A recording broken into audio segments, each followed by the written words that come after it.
Good morning, నేను వంశీ.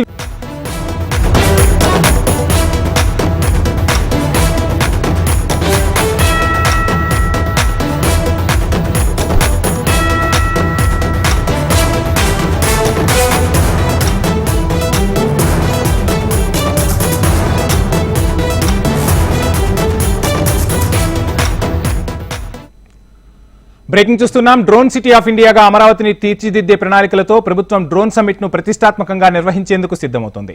ఇవాళ రేపు నిర్వహించే ఈ సదస్సుకు ముమ్మరంగా ఏర్పాట్లు చేస్తుంది సర్కార్. ఇన్వెస్టర్లు, ఐఐటీల నుంచి ప్రతినిధులు, వివిధ డ్రోన్ టెక్నాలజీ నిపుణులు ఈ సదస్సుకు హాజరు కానున్నారు. భారీ స్థాయిలో డ్రోన్ షోను నిర్వహించి సత్తా చాటేందుకు డ్రోన్ ఔత్సాహికులు సిద్ధమయ్యారు.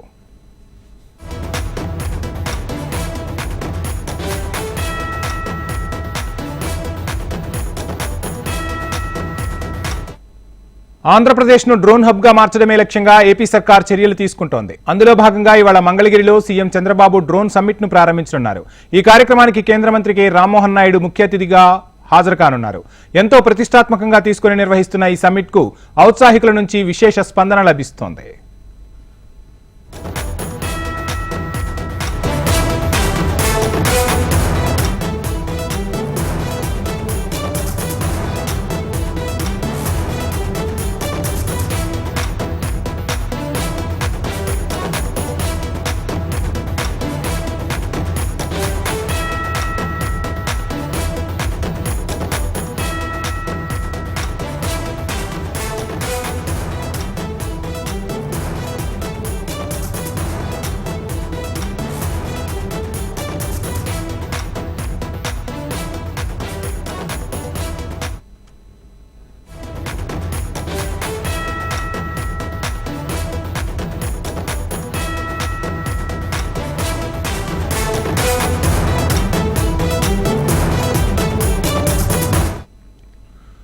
మరో బ్రేకింగ్ చూస్తున్నాం. బంగాళాఖాతంలో ఏర్పడిన వాయుగుండం 24వ తేదీ నాటికి తుఫానుగా కేంద్రీకృతం కానుంది. దీంతో ఒడిశా, పశ్చిమ బెంగాల్కి రెడ్ అలర్ట్ జారీ చేసింది వాతావరణ శాఖ.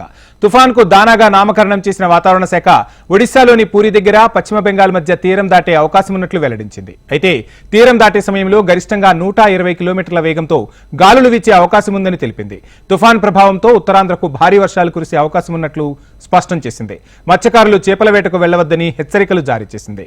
చేపల వేటకు వెళ్లిన వాళ్లు తిరిగి వెనక్కి రావాలని హెచ్చరికలు జారీ చేసింది వాతావరణ శాఖ. ఇక వెదర్ అప్డేట్స్ కు సంబంధించిన ఫుల్ డీటెయిల్స్ మా విశాఖ ప్రతినిధి అనురాధ అందిస్తారు. అనురాధ, చూస్తున్నాం తుఫాను ప్రభావంతో ఉత్తరాంధ్రకు భారీ వర్షాలు పొంచి ఉన్నట్లుగా వాతావరణ శాఖ చెబుతుంది. లేటెస్ట్ అప్డేట్స్ ఏంటి?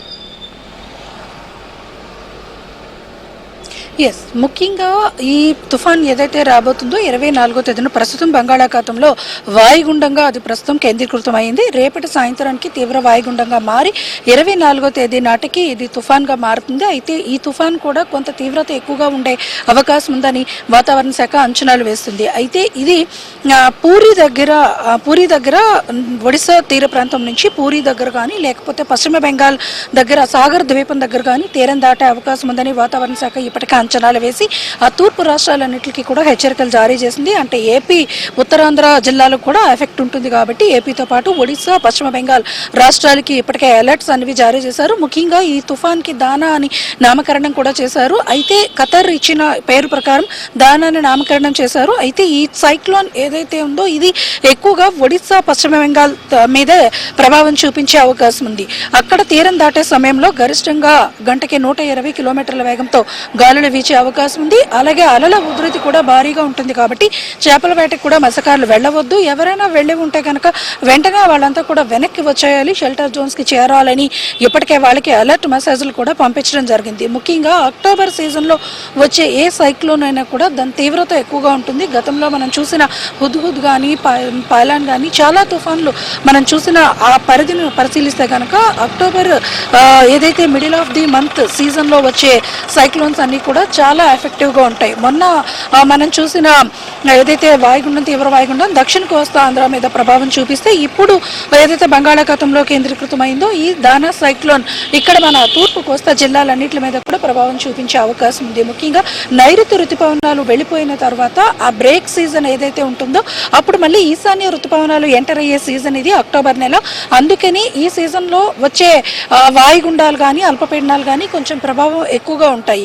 ఈ నేపథ్యంలో నేపథ్యంలోనే ఇప్పుడు బంగాళాఖాతంలో కేంద్రీకృతమై ఉన్న వాయుగుండం తీవ్ర వాయుగుండంగా మారి సైక్లోన్గా మారుతుంది అని వాతావరణ శాఖ అంచనాలు వేసింది. ఈ సైక్లోన్ ఎఫెక్ట్ కూడా ఒడిశా, పశ్చిమ బెంగాల్ తీర ప్రాంతాల మీద ఎక్కువగా ఉంటుంది. అక్కడ గరిష్టంగా 120 కిలోమీటర్ల వేగంతో గాలులు వీచడంతో పాటు పూర్తిగా భారీ నుంచి అతి భారీ వర్షాలు వస్తాయి కనుక ఆయా రాష్ట్రాలకి ఇప్పటికే అన్ని జిల్లాలకి కూడా రెడ్ అలర్ట్స్ ఇవ్వడం జరిగింది.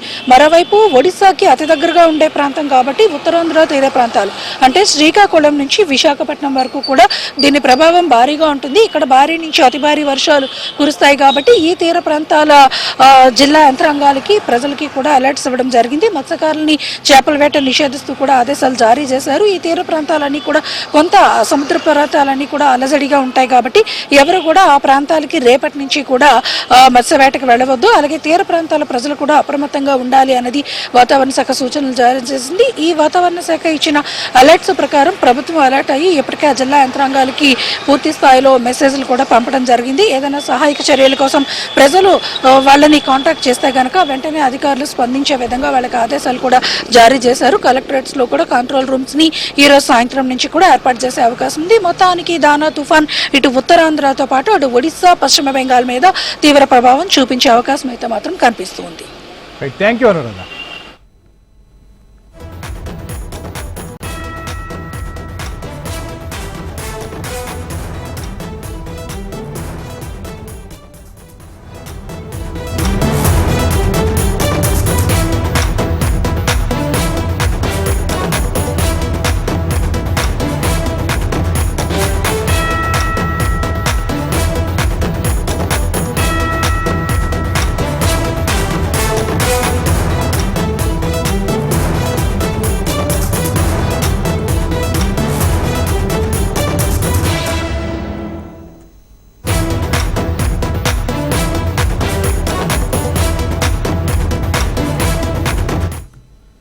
బ్రేకింగ్ చూస్తున్నాం. తెలంగాణలో రెండో రోజు గ్రూప్ 1 పరీక్షలు కొనసాగుతున్నాయి. మధ్యాహ్నం 2 గంటల నుంచి 5 గంటల వరకు పరీక్ష జరగనుంది. మధ్యాహ్నం 1:30 వరకు అభ్యర్థులను పరీక్షా హాల్లోకి అనుమతించనుండగా నిమిషం ఆలస్యమైన పరీక్షకు అనుమతించే ప్రసక్తే లేదని అధికారులు స్పష్టం చేశారు. తొలి రోజు 22,744 మంది అభ్యర్థులు పరీక్ష రాయగా మొత్తం 72.4% మంది అభ్యర్థులు హాజరయ్యారు. కాగా నిన్న 1 నిమిషం ఆలస్యమైన కారణంగా కొందరు విద్యార్థులు పరీక్షకు దూరమయ్యారు. గ్రూప్ 1 మెయిన్స్ పరీక్ష తొలి రోజు ప్రశాంతంగా కొనసాగింది. ఆలస్యంగా వచ్చిన అభ్యర్థులను పరీక్షా కేంద్రాలకు అనుమతించకపోవడం మినహా ఎక్కడా ఎలాంటి ఇబ్బందికర ఘటనలు జరగలేదని టీజీపీఎస్ స్పష్టం చేసింది. అయితే మొత్తం రాష్ట్ర వ్యాప్తంగా 31,383 మంది పరీక్షకు హాజరు కావాల్సి ఉండగా అందులో హైదరాబాద్ పరిధిలోనే 5,613 మంది పరీక్ష రాయాల్సి ఉండగా కేవలం 87.23% అంటే 4,896 మంది మాత్రమే పరీక్ష రాశారు. మరో 717 మంది గైర్హాజరయ్యారు. ఇక రంగారెడ్డి పరిధిలో 8,011 మందికి గాను 5,854 మంది పరీక్ష రాశారు. మరో 2,157 మంది పరీక్ష రాయలేదు. ఈ నెల 27 వరకు గ్రూప్ 1 మెయిన్స్ కొనసాగనున్న నేపథ్యంలో అన్ని పరీక్షలను పకడ్బందీగా నిర్వహించాలని టీజీపీఎస్సీ భావిస్తోంది. ఇక గ్రూప్ 1 పరీక్షలకు సంబంధించిన లేటెస్ట్ అప్డేట్స్ మా ప్రతినిధి ఆర్కే అందిస్తారు. ఆర్కే, రెండో రోజు గ్రూప్ 1 పరీక్షలు నిర్వహించనున్నారు. అయితే నిన్న గ్రూప్ 1 పరీక్షలకు దాదాపు 37,000 మంది పరీక్ష రాయాల్సి ఉండగా అయితే 72.4% మంది మాత్రమే హాజరయ్యారు. అయితే కొన్ని అనివార్య కారణాల వల్ల 1 నిమిషం లేట్ కావడం వల్ల చాలా మంది పరీక్షలకు దూరం అయ్యారని తెలుస్తుంది. అయితే నిన్ననే కలెక్టర్ కానీ అధికారులు కానీ స్పష్టం చేశారు, హైదరాబాద్ లో ట్రాఫిక్ ఇబ్బంది ఉంటుంది కాబట్టి మీరు సెంటర్ కి 1 గంట ముందుగానే రావాలి. ఎందుకంటే బయోమెట్రిక్ విధానం ద్వారా చేసేది ఉంది కాబట్టి బయోమెట్రిక్ విధానము 1:30 లోపల మేము అనుమతిస్తాము. 1 అవర్ హాల్లో ఎవరైతే అభ్యర్థులు ఉంటో అభ్యర్థులకు బయోమెట్రిక్ చేసే విధానం ఉంటుంది కాబట్టి హాఫ్ అన్ అవర్ 1:30 తర్వాత ఎవరిని అనుమతించేది లేదు అని స్పష్టం చేశారు. ఈ రోజు కూడా మధ్యాహ్నం 2 గంటల నుంచి 5 గంటల వరకు అయితే పరీక్షలు రాస్తున్నారు. ఈ రోజు నిన్న జనరల్ ఇంగ్లీష్ రాశారు. ఈ రోజు సబ్జెక్ట్ వైజ్ గా ఈ రోజు పరీక్షలు రాసే అవకాశం ఉంది కాబట్టి ఈ నెల 27వ తేదీ పరీక్షలు నిర్వహిస్తున్న నేపథ్యంలో అభ్యర్థులకి అధికారులు సూచించేది ఏంటంటే పరీక్ష కేంద్రానికి 1 గంట ముందే రావాలి. అంటే 12:30కి ఆ లోపలికి అనుమతిస్తారు. అంటే 12:30 లోపలనే మీరు వచ్చినట్టయితే హాల్లోకి వెళ్ళడానికి వీలుగా ఉంటుంది కాబట్టి ఎక్కువ జనాలు కూడా ట్రాఫిక్ ఇబ్బంది ఉంటుంది. తర్వాత దూర ప్రాంతాల నుంచి వచ్చేవారు కూడా ఉంది. కేవలం రంగారెడ్డి, మేడ్చల్, హైదరాబాద్ జిల్లాలలో మాత్రమే ఎగ్జామ్లు రాష్ట్ర వ్యాప్తంగా అభ్యర్థులు నగరానికి చేరుకునే ఉంటుంది కాబట్టి మీరు ఎవరైతే ఎగ్జామ్ రాయాలనుకుంటున్నారో వాళ్ళంతా మధ్యాహ్నం 12:04 లోపల హాస్టల్కి వస్తే లోపలికి పంపించడానికి వీలుగా ఉంటుంది కాబట్టి ఎవరు ఆలస్యంగా రావద్దండి. ఆలస్యంగా 1:30 తర్వాత ఎవరికి వచ్చిన అనుమతి లేదు. ఈ రోజు నుంచి 20వ తేదీ నిర్వహించే పరీక్షలు ప్రతి ఒక్కరు హాజరయ్యి ఎవరైతే బయోమెట్రిక్ విధానం ద్వారా ఉంటుంది కాబట్టి అదేవిధంగా ప్రతి హాల్లో సీసీ కెమెరాలు పెట్టి సీసీ కెమెరాల ద్వారా public service commission command control room నుంచి పర్యవేక్షణ చేస్తున్నారు కాబట్టి ఎవరికి అనుమతించేది లేదు. ఎందుకంటే చాలా సమస్యలు ఉంటున్నాయి. గతంలోనే చూసిన గ్రూప్ పరీక్షలు 3 సార్లు వాయిదా పడ్డాయి. పేపర్ లీకేజ్ ఉంది. అయితే దానికి అనుగుణంగానే ఎలాంటి ఇబ్బందులు రాకుండా విద్యార్థులకు ఎలాంటి నష్టం జరగకుండా పకడ్బందీగా అధికారులు అయితే చర్యలు తీసుకుంటున్నారు. పేపర్ల తరలింపుల్లో కూడా GPS సిస్టాన్ని వాడుతున్నారు. దానికి సెక్యూరిటీ కూడా భారీ భద్రతల మధ్య తరలిస్తున్నారు. నిన్న చూసినాము దాదాపుగా ఎగ్జామ్ హాల్కి 9:30 లోపలనే పేపర్లు ఎగ్జామ్ హాల్కి వచ్చాయి. ఈ రోజు కూడా త్వరగానే వస్తున్నాయి కాబట్టి ఎవరు ఇబ్బంది కానీ పరీక్ష ఇన్వెస్టిగేటర్ కానీ అందరూ సూపరింటెండెంట్ వాళ్ళందరూ కూడా పరీక్ష కేంద్రాలు త్వరగా చేసుకొని అవన్నీ ఏర్పాటు చేస్తున్నారు. విద్యార్థులు కూడా ఎలాంటి ఎలక్ట్రానిక్ పరికరాలు అయితే విద్యార్థులు తీసుకోవద్దు. కేవలం హాల్ టికెట్ తో పాటు ఒక ID కార్డు కంపల్సరీ ఉండాలంటున్నారు. అదేవిధంగా నిన్న ఎవరైతే పరీక్ష హాల్ టికెట్ తీసుకొని పరీక్ష రాశారో అదే హాల్ టికెట్ కూడా 20వ తేదీ వరకు కూడా అదే ఉండాలి. వేరే హాల్ టికెట్ ఎట్టి పరిస్థితులు అనుమతించేది లేదు. ఇది ఎగ్జామ్ రాసిన తర్వాత అందరూ రిజల్ట్ తో పాటు నియామక పత్రాలు అందించేవారు ఈ హాల్ టికెట్ భద్రంగా ఉంచుకోవాలని అధికారులు ఇప్పటికే స్పష్టం చేశారు. ఈ నెల 20వ తేదీ నుంచి 20వ తేదీ వరకు ఎగ్జామ్ అయితే నడుస్తుంది. Vamshi, right, thank you RK.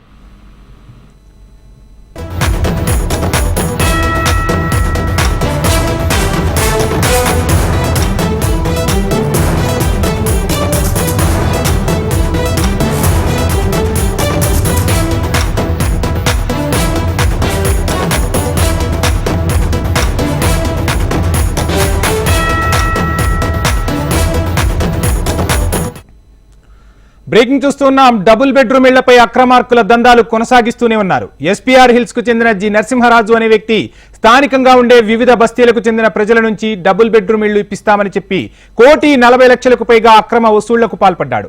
తనకు పెద్ద పెద్ద నాయకులు తెలుసని ప్రజల దగ్గర నమ్మబలికి పేద ప్రజల నుంచి అక్రమ వసూళ్లకు పాల్పడ్డాడు. అయితే గత కొంతకాలంగా నిందితుడు నరసింహరాజు తప్పించుకొని తిరుగుతుండటంతో అనుమానం వచ్చిన బాధితులు బోరబండ పోలీసులకు ఫిర్యాదు చేశారు.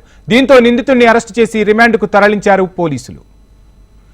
ఇదే అంశానికి సంబంధించి ఫుల్ డీటెయిల్స్ మా ప్రతినిధి అమరేందర్ రెడ్డి అందిస్తారు. అమరేందర్, చూస్తున్నాం పేదవాడి సొంతింటి కళ నెరవేర్చేందుకు ప్రభుత్వం డబుల్ బెడ్రూమ్ ఇళ్లను తీసుకొచ్చింది. ఆ స్కీమ్ ని స్కామ్ గా మారుస్తున్నారు ఇటువంటి అక్రమార్కులు. ఈ కేసుకి సంబంధించిన ఫుల్ డీటెయిల్స్ ఏంటి?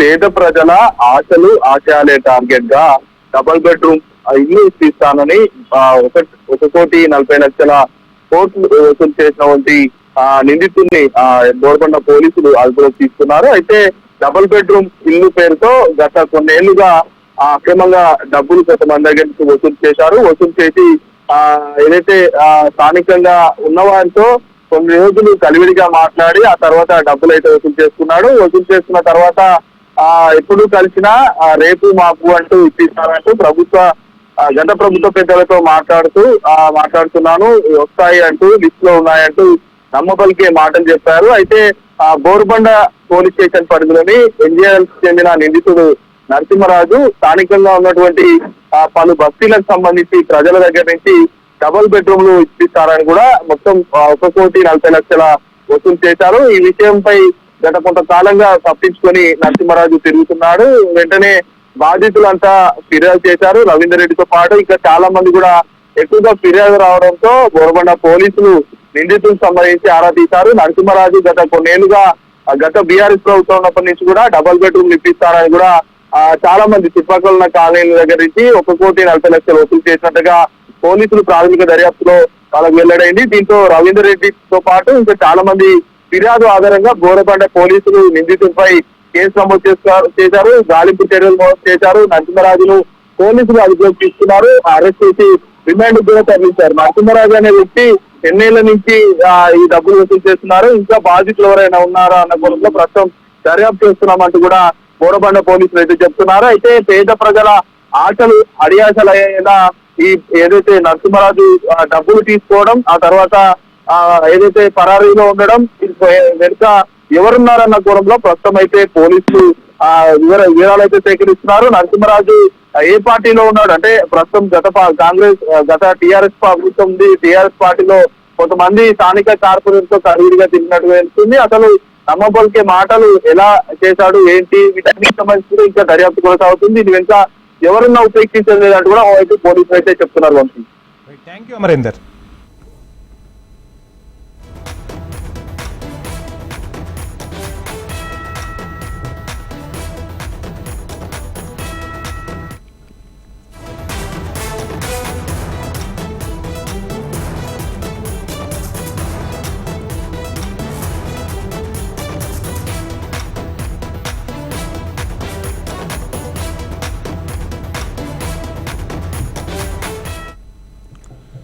డ్రోన్ సిటీ ఆఫ్ ఇండియాగా అమరావతిని తీర్చిదిద్దే ప్రణాళికలతో సర్కార్ డ్రోన్ సమ్మిట్ ను ప్రతిష్టాత్మకంగా నిర్వహించేందుకు సిద్ధమవుతోంది. ఇవాళ రేపు నిర్వహించే ఈ సదస్సుకు ముమ్మరంగా ఏర్పాట్లు చేస్తుంది ఆంధ్రప్రదేశ్ సర్కార్. ఇన్వెస్టర్లతో పాటు ఐఐటీల నుంచి ప్రతినిధులు, వివిధ డ్రోన్ టెక్నాలజీ నిపుణులు ఈ సదస్సుకు హాజరు కానున్నారు. భారీ స్థాయిలో డ్రోన్ షోను నిర్వహించి సత్తా చాటేందుకు డ్రోన్ ఔత్సాహికులు సిద్ధమయ్యారు. దేశంలోనే ఎంతో ప్రతిష్టాత్మకమైనటువంటి అమరావతి డ్రోన్ సమ్మిట్ 2024కు విజయవాడలోని డ్రోన్స్ సిద్ధమవుతున్నాయి. ఇక్కడ ఏదైతే లేజర్ షో కోసం అలాగే డ్రోన్ షో జరుగుతుందో దానికి కావాల్సినటువంటి ఏర్పాట్లన్నింటినీ కూడా ఇప్పటికే ప్రభుత్వం పూర్తి చేస్తోంది. దాదాపుగా 5,500 డ్రోన్స్ ఒక్కసారిగా వినీల ఆకాశంలో కనువిందు చేయబోతూ ఉన్నాయి. అయితే ఈ డ్రోన్ సమ్మిట్కి సంబంధించి ఈ డ్రోన్ షోలో అమరావతి కేంద్రంగా అతిపెద్ద డ్రోన్ ఎక్స్పోని కూడా నిర్వహించబోతూ ఉన్నారు. అయితే డ్రోన్ టెక్ ఇన్నోవేషన్స్లో, డ్రోన్ టెక్నాలజీలోను అలాగే ఇన్నోవేషన్స్లోను ఆంధ్రప్రదేశ్ను అగ్రగామిగా నిలిపేందుకు ఇది ఒక కీలక పరిణామం అవుతుందనే విషయాన్ని అటు సీఎం చంద్రబాబు నాయుడుతో పాటుగా పెద్దలంతా చెప్తున్న పరిస్థితి ఉంది. అయితే డ్రోన్ నిపుణులతో కలిసి ఈ అతిపెద్ద వేడుక కోసం ఎంతో ఆసక్తిగా ప్రజలంతా కూడా ఎదురు చూస్తున్నారు. మొత్తం 9 అంశాలతోటి డ్రోన్ హ్యాకథాన్ పోటీలు నిర్వహిస్తున్నారు. అయితే ఈ పోటీల్లో గెలుపొందిన విజేతలకి కూడా బహుమతుల్ని కూడా అందుబాటులోకి తీసుకువచ్చింది ప్రభుత్వం. దీంతో పాటుగా డ్రోన్ ఫెడరేషన్ ఆఫ్ ఇండియా ఈ సెమినార్ను నిర్వహిస్తుంది. ప్రభుత్వ భాగస్వామ్యంతో ఈ డ్రోన్ కార్పొరేషన్ ఆఫ్ ఇండియా ఈ సెమినార్ ఏర్పాటు చేస్తోంది. అయితే ఈ ఏదైతే డ్రోన్ కార్పొరేషన్ ఆధ్వర్యంలో ఈ సదస్సు నిర్వహిస్తున్నారో దీనికి 5.54 కోట్ల రూపాయల వ్యయం ఆంధ్రప్రదేశ్ ను డ్రోన్ హబ్ గా మార్చడమే లక్ష్యంగా ఏపీ సర్కార్ చర్యలు తీసుకుంటోంది. అందులో భాగంగా ఇవాళ మంగళగిరిలో సీఎం చంద్రబాబు డ్రోన్ సమ్మిట్ ను ప్రారంభించనున్నారు. ఈ కార్యక్రమానికి కేంద్ర మంత్రి కె రామ్మోహన్ నాయుడు ముఖ్య అతిథిగా హాజరు కానున్నారు. ఎంతో ప్రతిష్టాత్మకంగా తీసుకుని నిర్వహిస్తున్న ఈ సమ్మిట్ కు ఔత్సాహికుల నుంచి విశేష స్పందన వస్తోంది.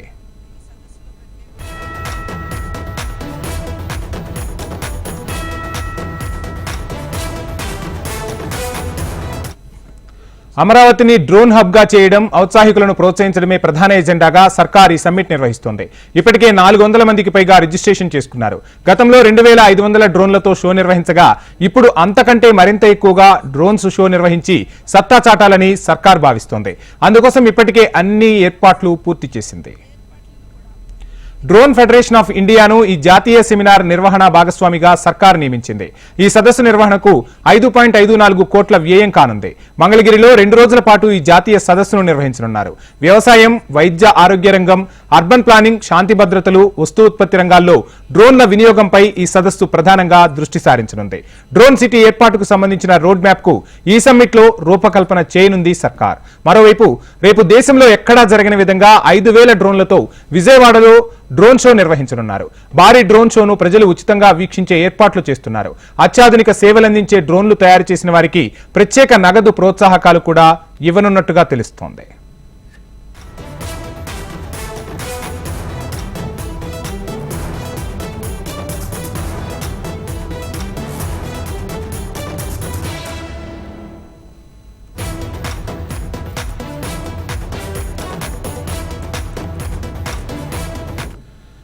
9 అంశాలలో డ్రోన్ హ్యాక్థాన్ పోటీలను నిర్వహిస్తున్నారు. పోటీల్లో గెలుపొందిన విజేతలకు 4 కేటగిరీలుగా వర్గీకరించి ప్రతి కేటగిరీ నుంచి 3 విజేతలను ఎంపిక చేయనున్నారు. ఇక ప్రతి విభాగంలో ప్రథమ బహుమతి కింద 3 లక్షలు, ద్వితీయ బహుమతి కింద 2 లక్షలు, తృతీయ బహుమతి 1 లక్ష చొప్పున నగదు అందించనున్నారు. సీఎం చంద్రబాబు చేతుల మీదుగా రేపు విజేతలకు బహుమతులు అందజేస్తారు.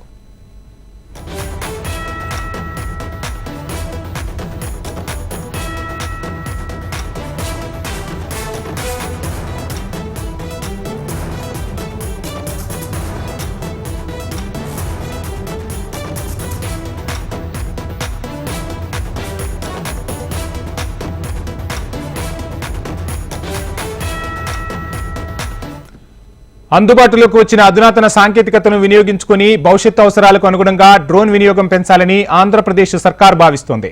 2 రోజుల పాటు నిర్వహించే ఈ సదస్సుల ద్వారా ప్రపంచ దేశాలకు డ్రోన్ ఆవశ్యకతను వివరించి ఆంధ్రప్రదేశ్ బ్రాండ్ ఇమేజ్ పెంచడమే లక్ష్యంగా ప్రభుత్వం వడివడిగా అడుగులు వేస్తోంది. ఇక డ్రోన్లతో అద్భుతాలను ఆవిష్కరిస్తామని సాధారణ పరిపాలనా శాఖ రాజకీయ విభాగ కార్యదర్శి సురేష్ కుమార్ తెలిపారు. డ్రోన్ల ప్రయోజనాలను గుర్తించి విద్యార్థుల ఉజ్వల భవిష్యత్తు కోసం పెద్దపీట వేస్తామన్నారు.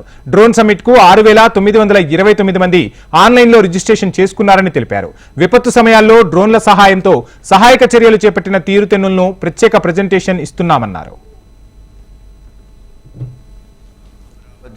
డ్రోన్ సమ్మిట్ నేషనల్ స్థాయి డ్రోన్ సమ్మిట్ని ఏర్పాటు చేస్తున్నాము. 2 రోజు మన సీకే కన్వెన్షన్ హాల్ మంగళగిరిలో ఒఫీషియల్ కార్యక్రమాలు జరుగుతుంది. పొద్దున 10:30కి గౌరవ ముఖ్యమంత్రి గారు అలాగే గౌరవ సివిల్ ఏవియేషన్ మినిస్టర్ గారు ఈ యొక్క కార్యక్రమాన్ని ఇనాగురేట్ చేయడం జరుగుతుంది. గౌరవ I&A minister BC Janardhan Reddy garu అలాగే ministry of civil aviation secretary garu, senior officers and the experts from the drone field అందరూ కూడా ఈ యొక్క కార్యక్రమంలో పార్టిసిపేట్ చేయడం జరుగుతుంది. దీనికి సంబంధించి మనం ఈ నెల 5వ తేదీ నుంచి అమరావతి డ్రోన్ సమ్మిట్ కు సంబంధించి ఫుల్ డీటెయిల్స్ మా ప్రతినిధి కాంతి లైవ్ లో అందిస్తారు. కాంతి, చూస్తున్నాం అంటే ఇప్పుడు ఉన్న రోజుల్లో ప్రతి రంగంలోనూ డ్రోన్ అనేది అవసరమైంది. విజయవాడలో వరదల సమయంలో కూడా చూసాం డ్రోన్స్ ఎంత ఉపయోగపడ్డాయో. ఈ నేపథ్యంలో డ్రోన్ సమ్మిట్ కు సంబంధించి ఫుల్ డీటెయిల్స్ ఏంటి?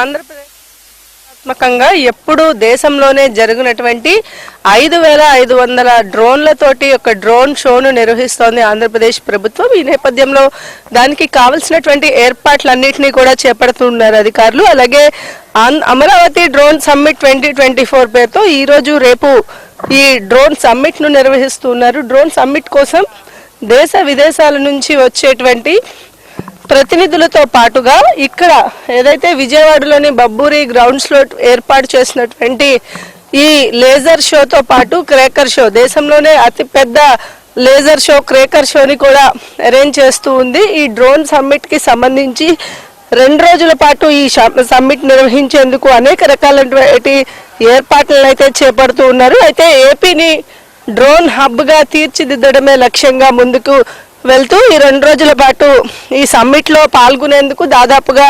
6,929 మంది రిజిస్ట్రేషన్ కూడా చేసుకున్న పరిస్థితి ఉంది. అలాగే అతిపెద్ద క్రాకర్ షో నిర్వహించేందుకు బబ్బూరి గ్రౌండ్స్ లో ఈవినింగ్ 6 o'clock నుంచి చంద్రబాబు నాయుడు అలాగే కేంద్ర పౌర విమానయాన శాఖ మంత్రి రామ్మోహన్ నాయుడు ఈ కార్యక్రమాన్ని ప్రారంభిస్తారు. దాదాపుగా 5,500 డ్రోన్స్ తోటి డ్రోన్ సమ్మిట్ కోసం అనేక రకాలైనటువంటి ఏర్పాట్లను చేపడుతూ ఉన్నారు అధికారులు. దీంతో పాటుగా ఈ సమ్మిట్ లో 2 కీలకమైనటువంటి MOL ను కూడా చేసుకోబోతున్నారు. డ్రోన్ పైలట్ శిక్షణకి సంబంధించి క్వాలిటీ కంట్రోల్ ఆఫ్ ఇండియాతో ఒక ఒప్పందం చేసుకుంటారు. అలాగే తిరుపతి IITని నాలెడ్జ్ పార్ట్నర్ గా చేసుకుంటూ ఒక ఒప్పందాన్ని కూడా చేసుకుంటారు. అలాగే నవంబర్ చివరి నాటికి డ్రోన్ పాలసీకి సంబంధించినటువంటి తుది రూపకల్పన చేసే అవకాశం కనిపిస్తా ఉంది. అలాగే ఈ డ్రోన్ సమ్మిట్ కి కావాల్సినటువంటి ఏర్పాట్లు, అలాగే లేజర్ షో, డ్రోన్ షోకి కావాల్సినటువంటి ఏర్పాట్లన్నీ కూడా బబ్బూరి గ్రౌండ్స్ లో అత్యంత కీలకంగా నమోదు చేస్తాంతో పాటుగా ఒక గిన్నీస్ రికార్డు కూడా సృష్టించడానికి కావాల్సినటువంటి ఏర్పాట్లన్నీ కూడా ఇక్కడ చేపడుతూ ఉన్నారు. వంశీ, థ్యాంక్ యూ కాంతి. ఇవి ఇప్పటివరకు ఉన్న మార్నింగ్ ప్రైమ్ టైం అప్డేట్స్. చూస్తూనే ఉండండి హెచ్ఎం టీవీ. వార్త ఆగదు, నిజం దాగదు.